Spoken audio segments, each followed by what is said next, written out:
हमारे सीनियर सामने है। स्पोर्ट्स एनालिस्ट वहीद खान ने भी हमें ज्वाइन कर लिया है। वही साहब, बड़ी डेवलपमेंट हो गई है। स्टार बल्लेबाज बाबर आजम ने तीनों फॉर्मेट की कप्तानी से इस्तीफा दे दिया, क्या कहेंगे? देखिए, ये एक्सपेक्टेड तो था कि मतलब आज ये जो मिले हैं ज़का अशरफ से, तो जो मुझे पता चला है वो यही है कि बाबर आजम ने इस चीज पे जोर दिया था कि भाई अगर को कप्तानी रखना है तो तीनों फॉर्मेट्स में रखा, फॉर्मेट में नहीं रखे रहेंगे कप्तान। उनसे कहा गया आज कि आप टेस्ट की कप्तानी करें सिर्फ, और व्हाइट बॉल की कप्तानी छोड़ दें आप। तो उस पर बाबर आजम ने इनकार कर दिया। उन्होंने कहा नहीं जी, मैं एक फॉर्मेट का कप्तान नहीं रह सकता, अगर मैं रहूंगा तो तीनों फॉर्मेट करूंगा, वरना फिर मैं तीनों फॉर्मेट से जो है मैं इस्तीफा दे रहा हूँ। तो उन्होंने यही कहकर जो है इस्तीफा दे दिया है। भाई साहब, इस्तीफा तो दे दिया है और यही शायद बज़ाहिर लगता है जो भी वर्ल्ड कप में परफॉर्मेंस रही है कि उनके लिए अब ये बेहतर ही फैसला था, क्योंकि वो अपनी परफॉर्मेंस पे ज़्यादा फोकस करें। लेकिन आपकी नज़र में कोई अब इतलात आ रही है, किसका नाम ज़ेर बहस आ रहा है कप्तान के लिए? आप जी, इस वक्त तो शाद मसूद का नाम सबसे ज्यादा ज़ेर बहस है, क्योंकि इमीडिएटली हमने टेस्ट सीरीज खेलनी है ऑस्ट्रेलिया में, 3 टेस्ट खेलने हैं, तो उसके लिए शाद मसूद का नाम आ रहा है और शाहीन शाह का नाम आ रहा है जी व्हाइट बॉल के लिए। फिर रिजवान का भी नाम लिया जा रहा है। लेकिन मुझे लगता है कि टेस्ट सीरीज के लिए तो ये शायद शान मसूद को ही अपॉइंट करेंगे और साथ में फिर शाहीन को व्हाइट बॉल में अपॉइंट करेंगे T20 में और वनडे में। तो अब ज़का अशरफ साहब जो चेयरमैन है पर्सन क्रिकेट बोर्ड के, उन्होंने तो ये कहा है कि जी 2 दिन के अंदर अंदर हम सारे फैसले जो है वो फाइनल करके अनाउंस कर देंगे। तो 2 दिन में एक वाज़ेह जो है तस्वीर सामने आ जानी चाहिए। लेकिन मुझे लग रहा है कि शान मसूद और शाहीन शाह की भी होंगे अगले कप्तान। भाई साहब, ट्वीट के जरिए बात की गई, ट्वीट के जरिए बाकायदा तौर पर ऐलान किया गया, आप मुनासिब समझते हैं? ठीक था ये? मेरे ख्याल से बहुत गलत तरीकेकार है। जब वो आज ज़का अशरफ से मिले हैं और उन्होंने बात की है, तो ये तरीका, जैसे मौसम साहब ने कहा कि अगर आपको कहा गया कि जी टेस्ट की कप्तानी करे, तो आप कह रहे नहीं जी मैं टेस्ट की तो नहीं करूंगा, सिर्फ मैं तीनों फॉर्मेट्स की करूंगा। उसके बाद आप ट्वीट के जरिए आप अनाउंस कर रहे हैं, तो ये बड़ा एक मतलब ये सिर्फ शो ये करता है कि जी बोर्ड का कंट्रोल नहीं है प्लेयर्स के ऊपर, और प्लेयर जो है इस वक्त ज्यादा ताकतवर है और क्रिकेट बोर्ड जो है वो कमजोर है। और इसमें हैरानगी की बात नहीं है, इसलिए क्योंकि पिछले दिसंबर से लेकर अब तक क्रिकेट बोर्ड जो है वो एक क्रिकेट मैनेजमेंट कमेटी चला रही है। सही तरीके से एक प्रॉपर चेयरमैन नहीं है क्रिकेट बोर्ड में।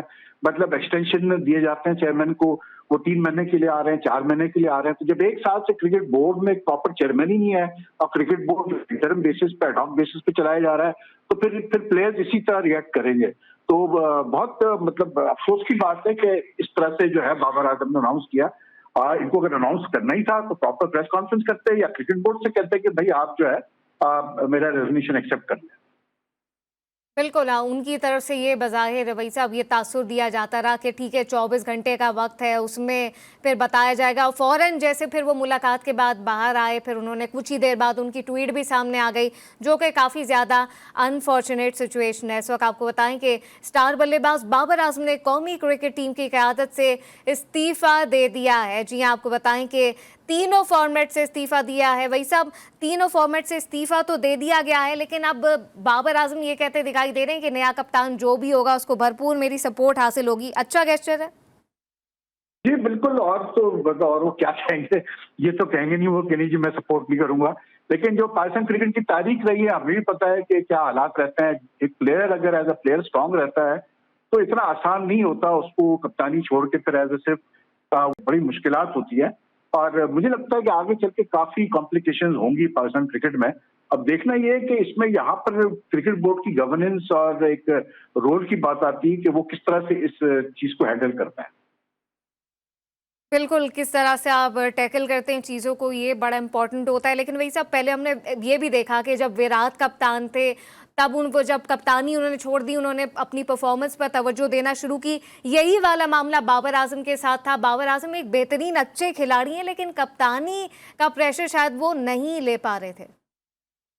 देखिए, ये डिफरेंस बहुत है हमारी क्रिकेट में और इंडिया की क्रिकेट में। इंडिया की क्रिकेट में अनफॉर्चुनेटली मैं आपको ये मतलब अनफॉर्चुनेटली कहना पड़ता है, लेकिन इंडिया की क्रिकेट में इस वक्त प्लेयर जो है ना वो टीम से बड़े नहीं है ना वो इंडियन क्रिकेट से बड़े हैं। हालांकि वहाँ पैसा भी ज्यादा है, लेकिन प्लेयर ज्यादा टीम के बारे में सोचते हैं। और जिस तरह से इंडिया अब सेमीफाइनल खेल रहा है आज न्यूजीलैंड से, यही एक क्लियर कट इंडिकेशन है कि कितना फर्क है पाकिस्तान और इंडियन क्रिकेट में।